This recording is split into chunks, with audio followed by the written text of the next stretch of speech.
The signatures meant nothing to her. Just ink on paper. But the way the officer's hand shook when he slid the document across the table told her everything she needed to know. She was being erased. Elena sat in that cold government office with fluorescent lights buzzing overhead and no idea why 3 armed men in expensive suits stood behind her like shadows. No one had explained anything. Not the detective who'd kept her in protective custody for 6 days. Not the woman from victim services who wouldn't meet her eyes. And definitely not the man in the corner whose face she couldn't see clearly, but whose presence made everyone else in the room hold their breath. The officer cleared his throat. His voice cracked when he spoke. "Miss Volkov, your case has been transferred to private jurisdiction. You'll be relocated immediately for your safety." She wanted to ask what that meant. Private jurisdiction. Relocated.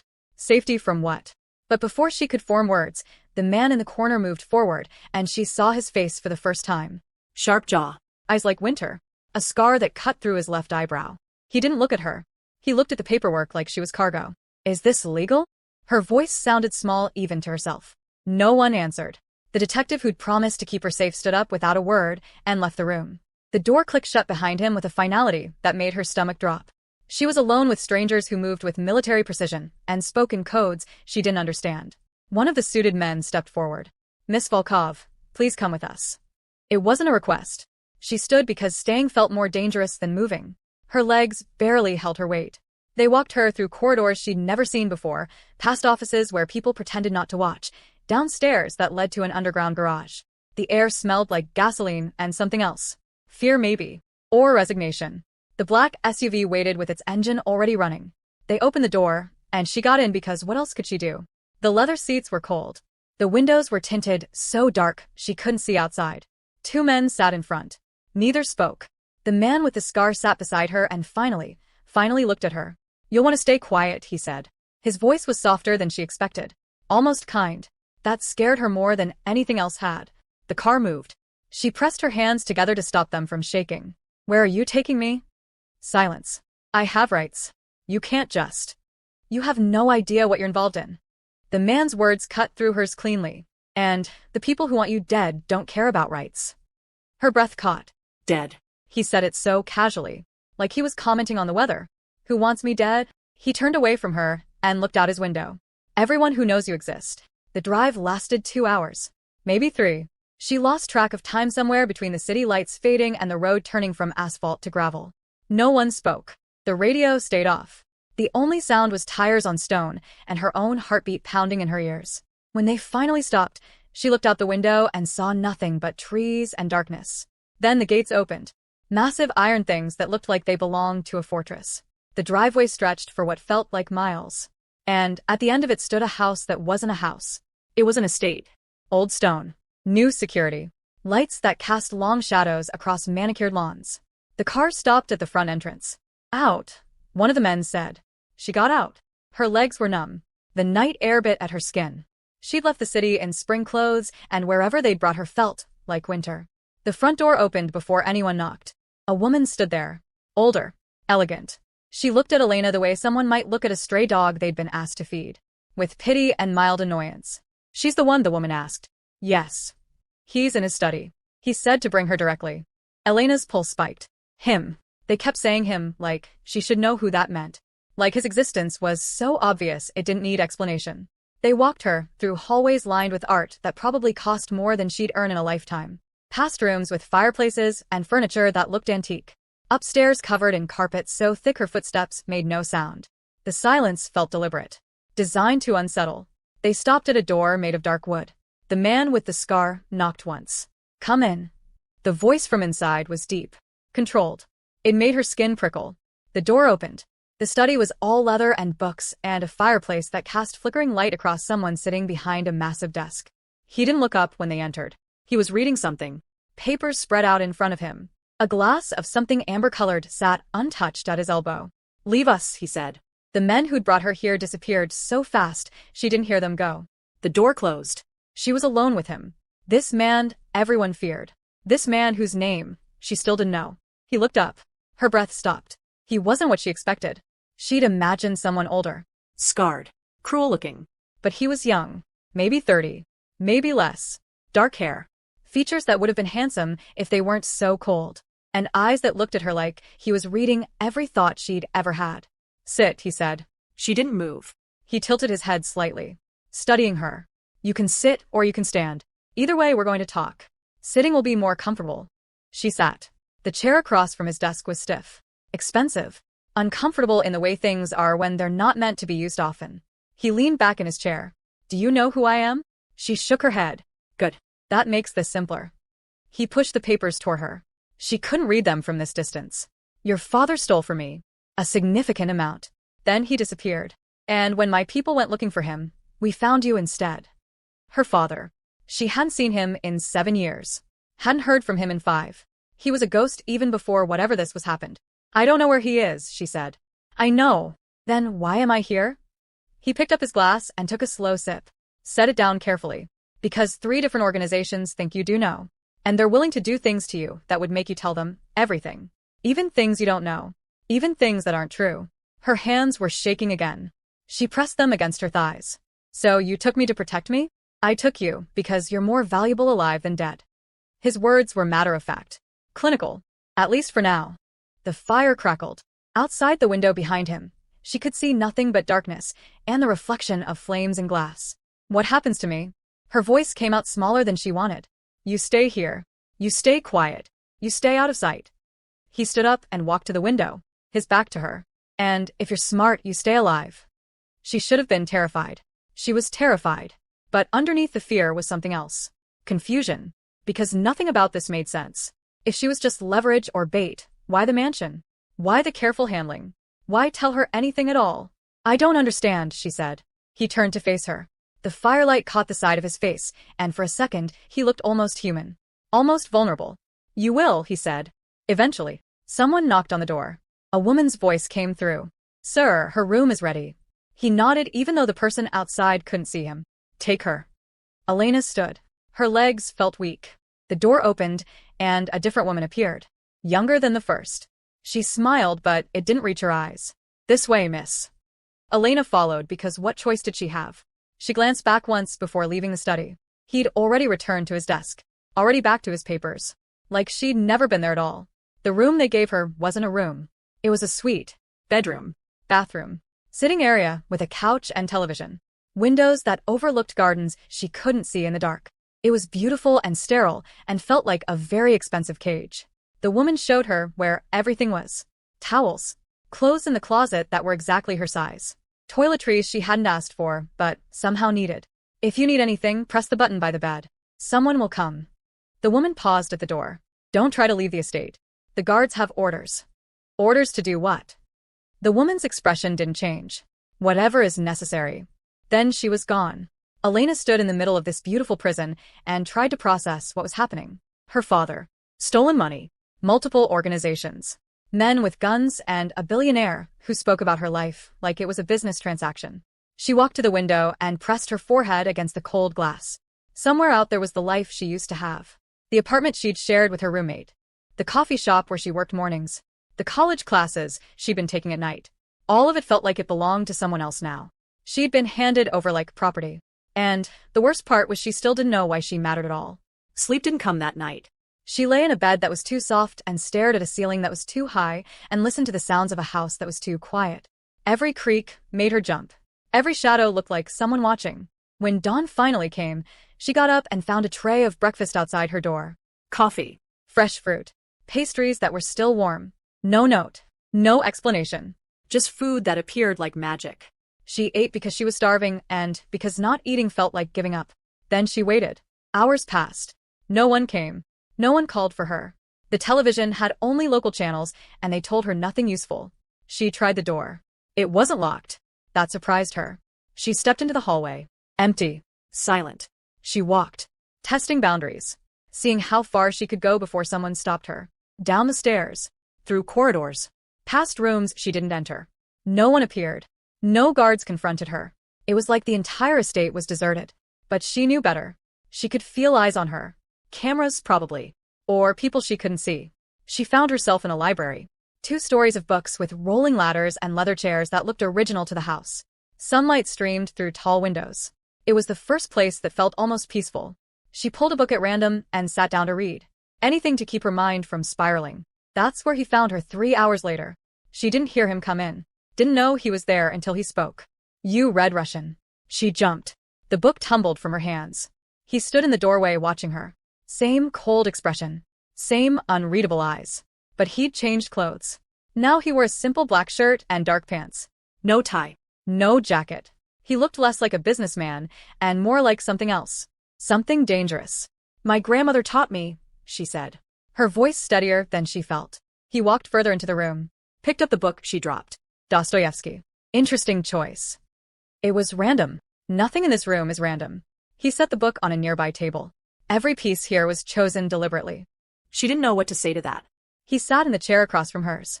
Not close, but not far. Like they were having tea instead of whatever this was. You explored the house, he said. It wasn't a question. Was I not supposed to? I didn't say that. He leaned back. Studied her the way he had last night. Most people in your situation would be hysterical by now. Demanding lawyers. Threatening police. Trying to escape. Would any of that work? No. Then why waste the energy? Something flickered across his face. Surprise, maybe. Or respect. It was gone too fast to tell. You're smarter than I expected, he said. Should I be flattered? You should be careful. His voice didn't change, but the warning was clear. Smart people make mistakes when they think they understand situations they don't. She met his eyes. Held them. Refused to look away first.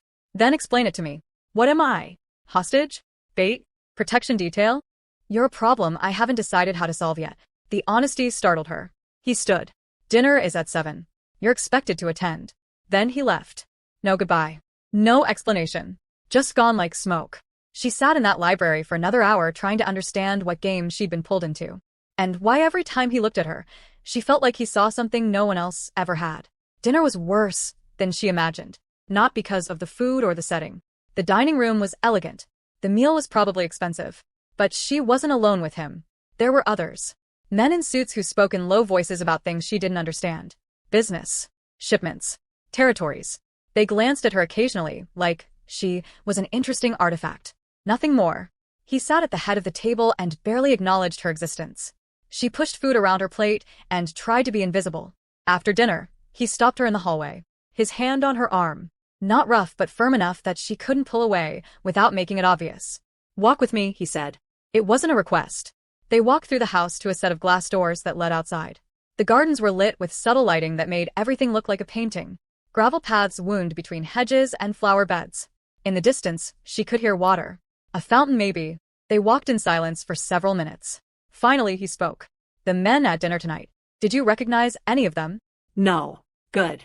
If you had, we'd have a different problem. She wanted to ask what that meant, but something told her not to push. They think you're here as my guest, he continued. They think you're under my protection by choice. Let them keep thinking that. And if they find out the truth? He stopped walking. I turned to face her. The lighting cast half his face in shadow. Then you become a weakness. And I don't tolerate weaknesses. Her pulse quickened. Is that a threat? It's a fact. He started walking again. She had a hurry to keep up. You wanted to understand your situation. Here it is. Your father didn't just steal money. He stole information. Names. Routes. Bank accounts. Things that could destroy empires. And before he disappeared, he told someone you had it. But I don't. I know. But they don't. And until I prove you're worthless to them, they'll keep trying to take you. To hurt you. To make you talk.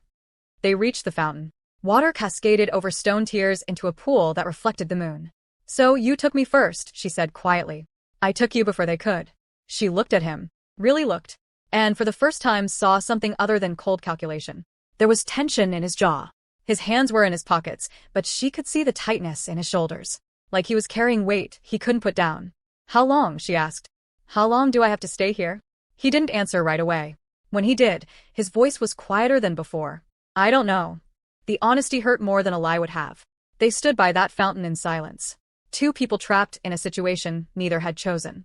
And somewhere in that silence, something shifted. Not trust. Not exactly. But an understanding that they were both prisoners of circumstances bigger than themselves. He walked her back to her room.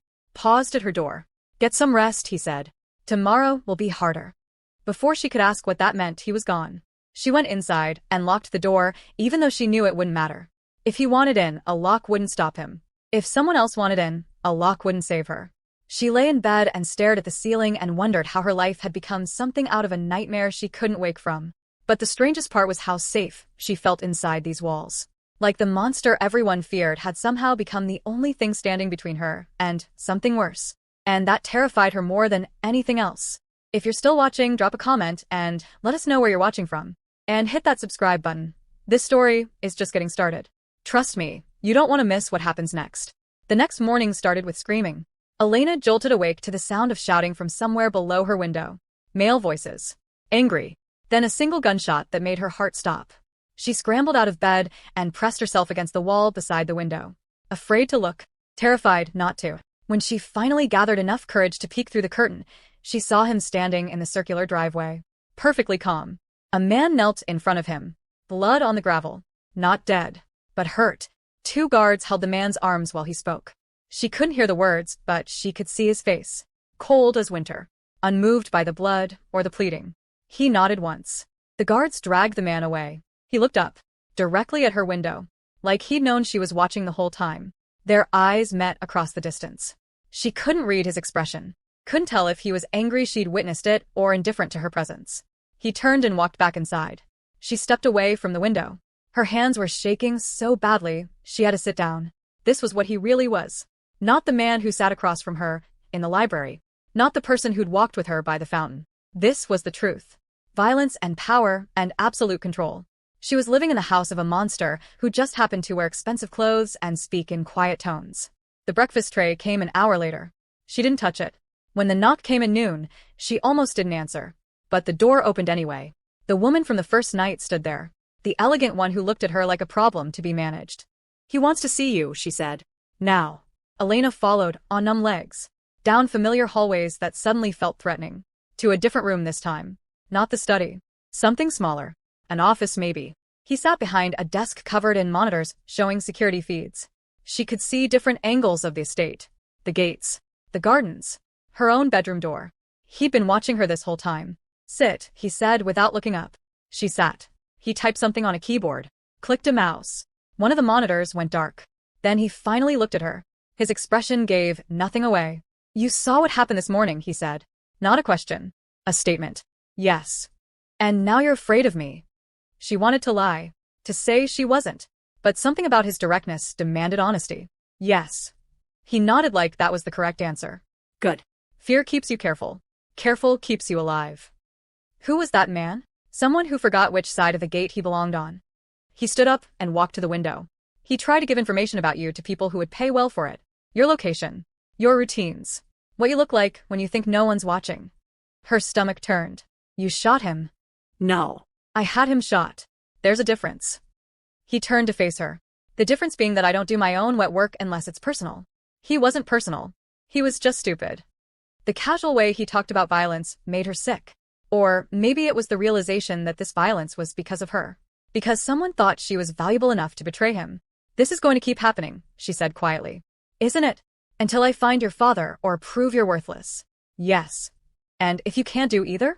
His jaw tightened. Then we have a problem. She stood up. Her legs felt steadier now. Anger burning through the fear. I didn't ask for any of this. I don't have whatever information they think I have. I'm just a person who got pulled into something that has nothing to do with me. I know. Then let me go. Drop me somewhere far away. I'll disappear. I'll change my name. They'll never find me. They'll find you in 3 days. His voice was flat. Final. And when they do, they'll spend weeks making you scream before they finally let you die. Is that what you want? She felt tears burning behind her eyes, but refused to let them fall. What I want doesn't seem to matter. Something shifted in his expression. So brief she almost missed it. Regret maybe. Or something close to it. No, he said quietly. It doesn't. The honesty was worse than cruelty would have been. He walked past her to the door. Paused with his hand on the handle. Stay inside today. Don't go near the windows. And if anyone asks, you saw nothing this morning. Then he was gone. She stood in that office surrounded by screens showing her every angle of her prison and tried not to break down completely. Because breaking down meant admitting this was real. That her life had become something she couldn't control or escape. That she was dependent on a man who killed without hesitation to keep her breathing. The days blurred together after that. She stayed in her room mostly. Read books from the library when guards escorted her there. Ate meals alone because she wasn't invited to dinner again.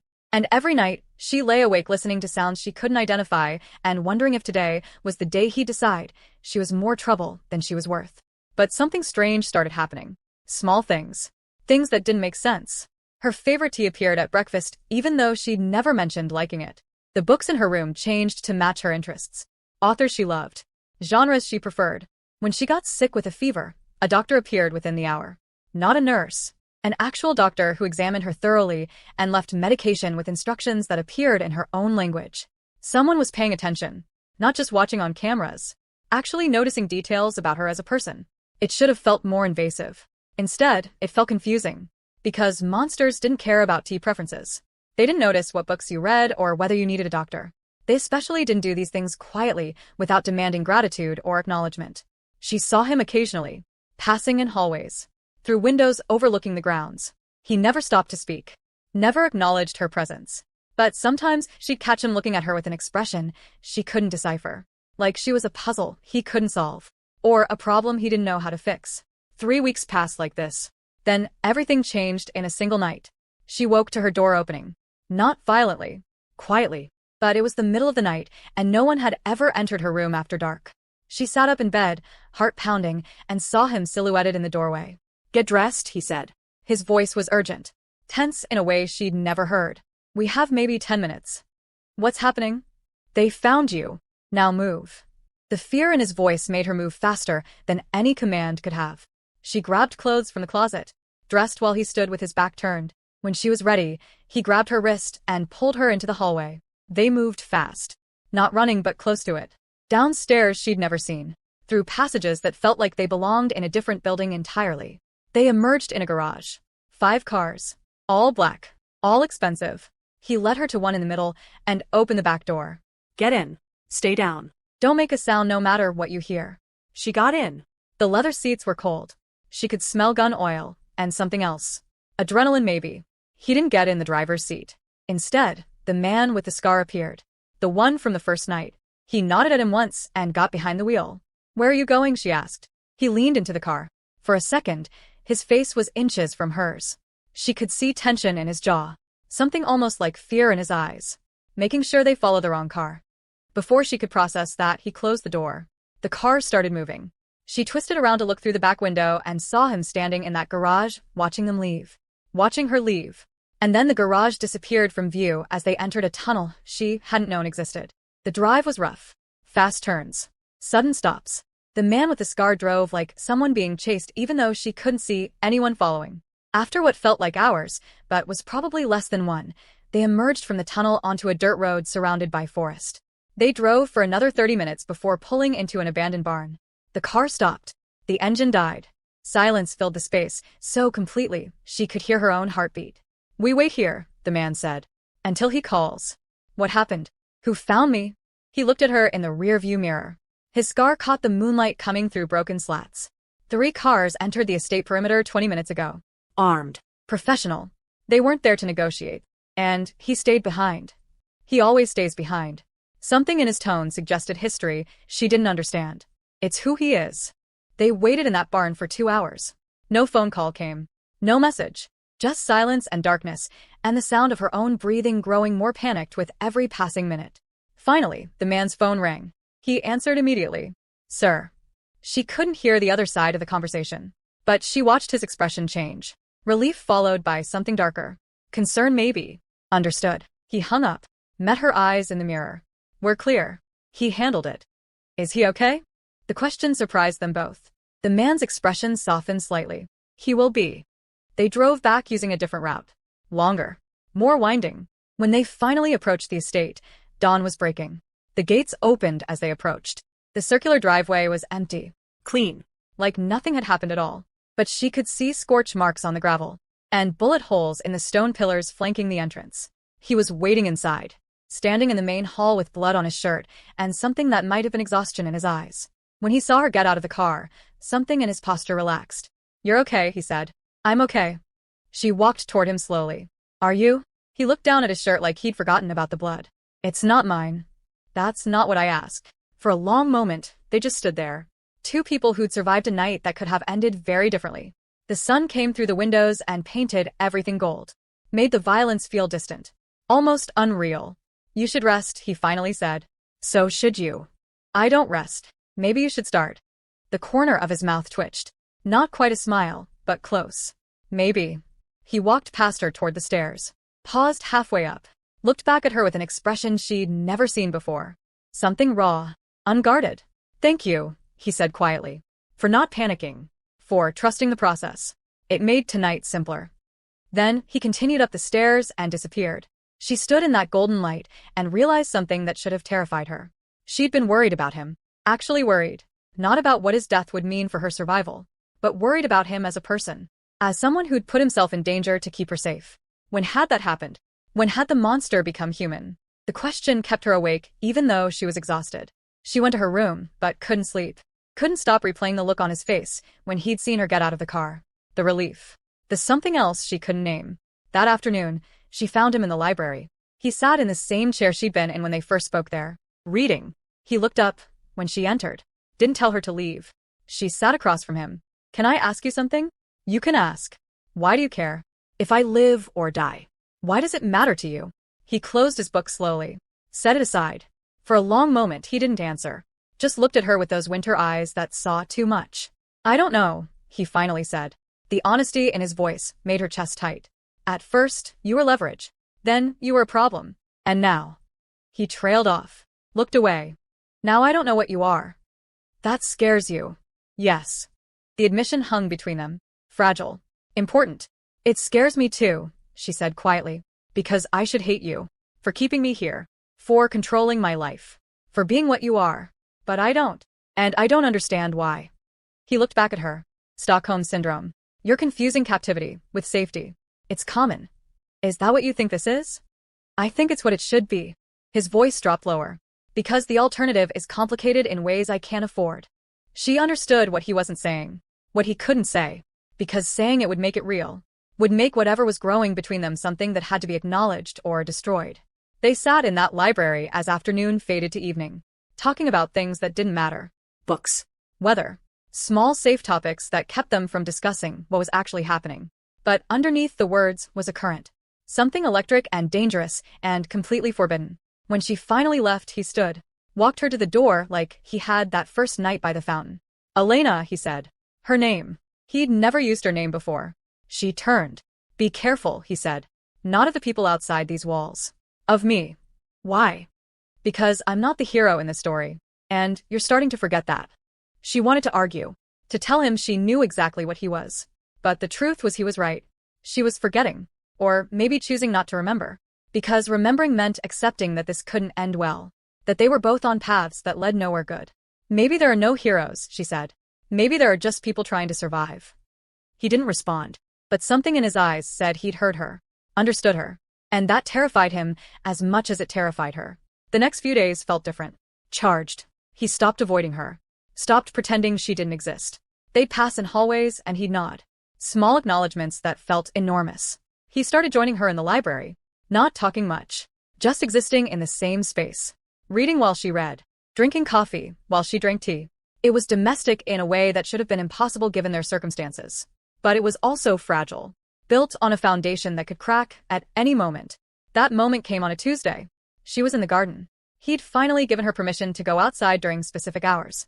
Guards watched from a distance but didn't hover. She was examining roses when she heard voices. His voice. Angry.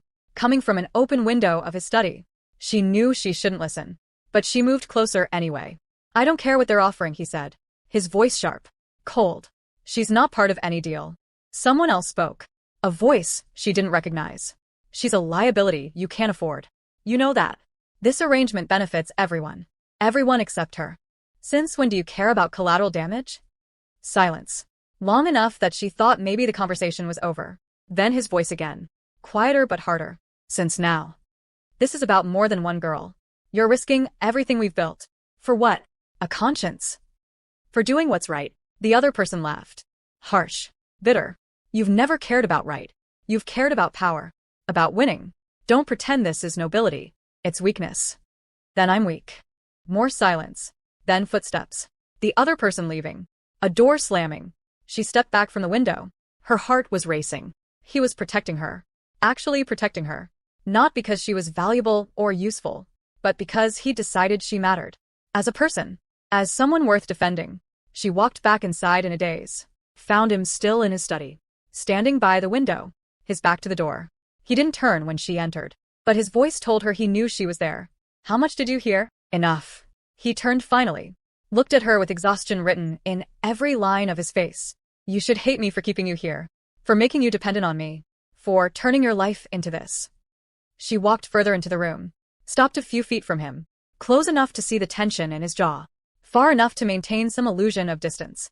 I should, she agreed, but I don't. Why not?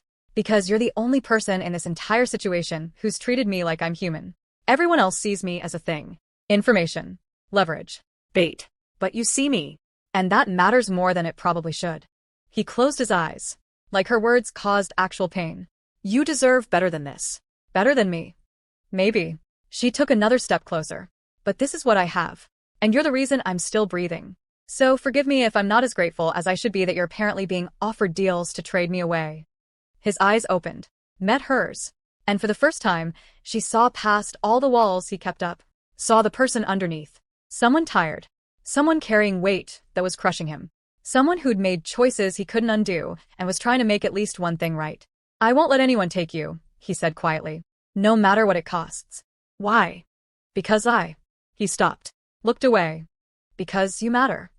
The words were simple, but they hung in the air between them like a confession, like an admission of something neither of them was ready to name. She should have stepped back, should have maintained distance, should have remembered that this man was dangerous and complicated and absolutely wrong for her.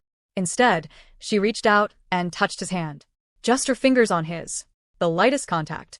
But it was enough to make him look at her, to see in her eyes what she was too afraid to say out loud, that she trusted him, that somewhere in this nightmare, he'd become her anchor, that the idea of losing him scared her more than staying with him did. He pulled his hand away gently. Don't, he said, voice rough. Don't make me into something I'm not. I'm not. I'm seeing you for what you are.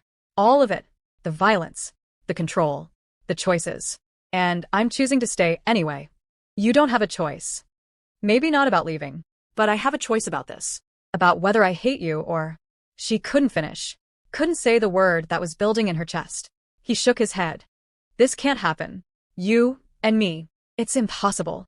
Everything about this situation is impossible. We're already living in impossible.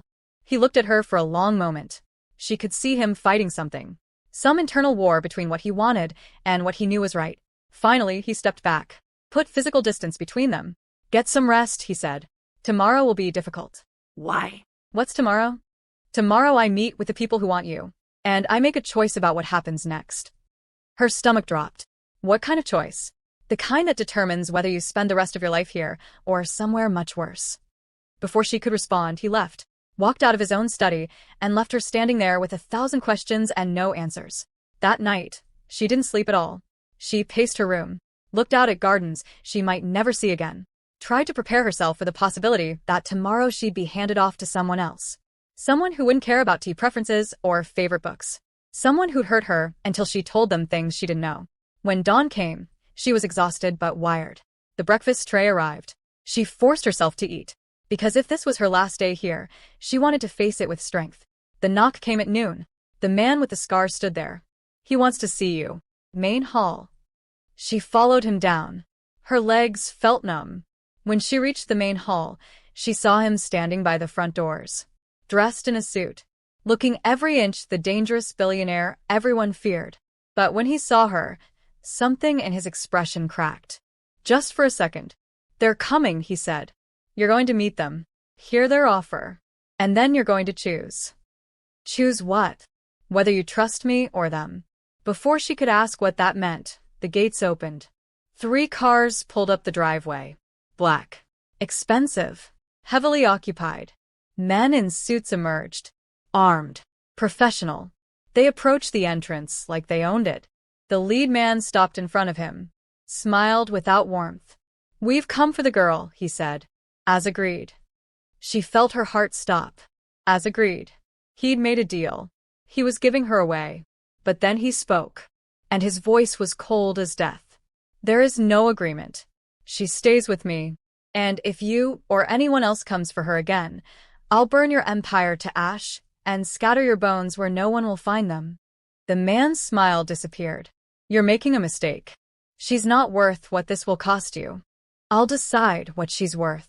They stood there, two dangerous men facing off over her life.